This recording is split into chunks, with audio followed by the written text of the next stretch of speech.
الصلاة والسلام على من لا نبي بعده. സുനൻ ഇബ്നു മാജയിൽ ഹസനായി കൊണ്ട് ഉദ്ധരിക്കപ്പെട്ടിട്ടുള്ള ഒരു ഹദീസ് അബുൽ അബ്ബാസ് സഹൽ ഇബ്നു സഅദ് അസ്സാഇദി റളിയല്ലാഹു അൻഹു ഉദ്ധരിക്കുകയാണ്.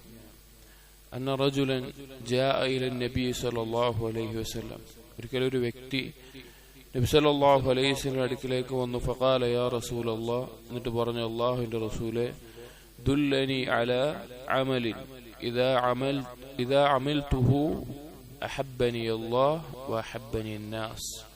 റസൂലേ, എനിക്കൊരു അമല് അറിയിച്ചു തരണം, പഠിപ്പിച്ചു തരണം. ആ അമല് ഞാൻ ചെയ്തു കഴിഞ്ഞാൽ അള്ളാഹു എന്നെ ഇഷ്ടപ്പെടുന്നതായിരിക്കണം, അതുപോലെ ജനങ്ങളും എന്നെ ഇഷ്ടപ്പെടുന്നതായിരിക്കണം. ഒരു മുഅ്മിൻ, സത്യവിശ്വാസി, തീർച്ചയായിട്ടും അള്ളാഹു തന്നെ ഇഷ്ടപ്പെടണമെന്ന് ആഗ്രഹിക്കുന്ന ആളാണ്. അത് ആഗ്രഹിക്കാത്ത, അത് കൊതിക്കാത്ത ഒരു വിശ്വാസം ഉണ്ടാവില്ല.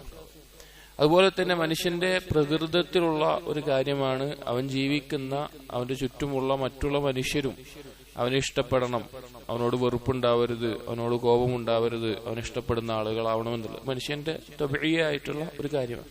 അപ്പൊ ഈ രണ്ടും കിട്ടുന്ന ഒരു അമലിനെയാണ് ഈ വ്യക്തി വന്ന് ചോദിച്ചത്.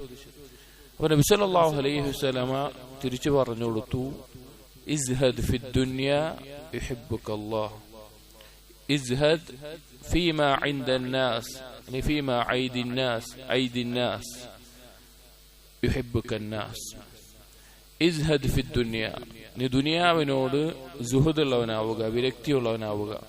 യുഹിബ്ബുകല്ലാഹ്, അല്ലാഹു നിന്നെ ഇഷ്ടപ്പെടും. സുഹദ് എന്ന പദത്തിന് പണ്ഡിതന്മാർ വിശാലമായ അർത്ഥങ്ങൾ പറഞ്ഞത് കാണാം. ചിലർ പറഞ്ഞു, ദുനിയാവിന്റെ നഷ്ടങ്ങളിൽ ദുഃഖമില്ലാതിരിക്കുകയും ദുനിയാവിന്റെ നേട്ടങ്ങളിൽ അമിതമായ സന്തോഷമില്ലാതിരിക്കുകയും ചെയ്യുന്ന അവസ്ഥ. ചിലർ പറഞ്ഞു, പരലോകത്തേക്ക് ഉപകരിക്കുന്നത് മാത്രം ചെയ്യുന്ന അവസ്ഥ.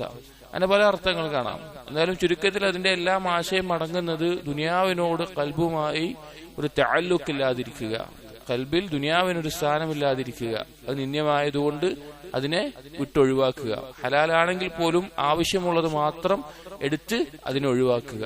അതാണ് സുഹദ് കൊണ്ട് ഉദ്ദേശിക്കുന്നത്. അങ്ങനെ ദുനിയാവിനോടുണ്ടെങ്കിൽ അള്ളാഹു നിന്നെ ഇഷ്ടപ്പെടും. അപ്പൊ അള്ളാഹുവിന്റെ ഇഷ്ടം ലഭിക്കാനുള്ള പ്രധാനപ്പെട്ട ഒരു കാര്യമാണ് ദുനിയാവിനോട് വിരക്തി ഉണ്ടാവുക എന്നുള്ളത്. രണ്ടാമത് പറഞ്ഞു, ഇസ്ഹദ് ഫീമാ ഇൻദന്നാസ്, ജനങ്ങളുടെ അടുക്കലുള്ളതിനോടും നീ വിരക്തി കാണിക്കുക. അഥവാ ജനങ്ങൾ അവർ പരസ്പരം ദുനിയാവിന്റെ പല കാര്യങ്ങൾക്കും ഓടുന്നവരായിരിക്കും, താല്പര്യമുള്ളവരായിരിക്കും. അപ്പോ അവരിഷ്ടപ്പെടുന്ന അതേ കാര്യങ്ങൾ ആഗ്രഹിക്കുന്ന മറ്റുള്ളവരോട് ജനങ്ങൾക്കുള്ളിലൊരു അകൽച്ച ഉണ്ടാവും. ഇപ്പൊ രണ്ട് കച്ചവടക്കാരും ഒരേ വസ്തു കച്ചവടം ചെയ്യുന്ന ആളുകളാണെങ്കിൽ അവർക്ക് പരസ്പരം അടുത്താണെങ്കിലും അവരുള്ളിലൊരു അകൽച്ച ഉണ്ടാവും. അല്ലെങ്കിൽ സ്ഥാനവും പദവിയും നേടാൻ ആഗ്രഹിക്കുന്ന ആളുകൾ അവരൊപ്പമുണ്ടെങ്കിലും പരസ്പരം ബാഹ്യമായി സ്നേഹം കാണിക്കുന്നുണ്ടെങ്കിൽ ഉള്ളിൽ അകൽച്ച ഉണ്ടാവും.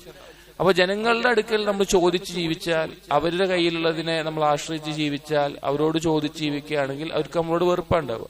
അപ്പൊ ജനങ്ങൾ ആഗ്രഹിക്കുന്ന പൊതുവായിട്ടുള്ള പല കാര്യങ്ങളുണ്ട്, അതിനോട് നീ വിരക്തി കാണിച്ചാൽ യുഹിബ്ബുകന്നാസ്, അവരും ഇഷ്ടപ്പെടും.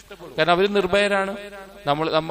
അവർക്ക് ഇഷ്ടപ്പെടുന്ന ഒരു കാര്യം നമ്മൾ ഇഷ്ടപ്പെടുന്നില്ല എങ്കിൽ പിന്നെ നമ്മളെ അവർക്ക് എന്താ ആവശ്യമില്ല, വെറുക്കേണ്ടതോ അകറ്റേണ്ടതോ ആവശ്യമില്ല.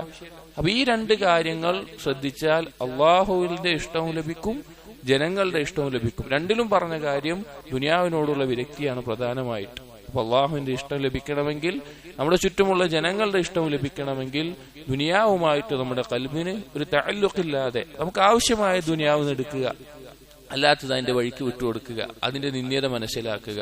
അള്ളാഹുവിന്റെ ഇഷ്ടവും നമുക്ക് ലഭിക്കും, നമ്മുടെ ചുറ്റുമുള്ള ജനങ്ങളുടെ ഇഷ്ടവും ലഭിക്കാൻ അത് കാരണമാകും. അള്ളാഹു തൗഫീഖ് ചെയ്യട്ടെ. അസ്സലാമു അലൈക്കും വറഹ്മത്തുള്ളാഹി വബറകാതുഹു.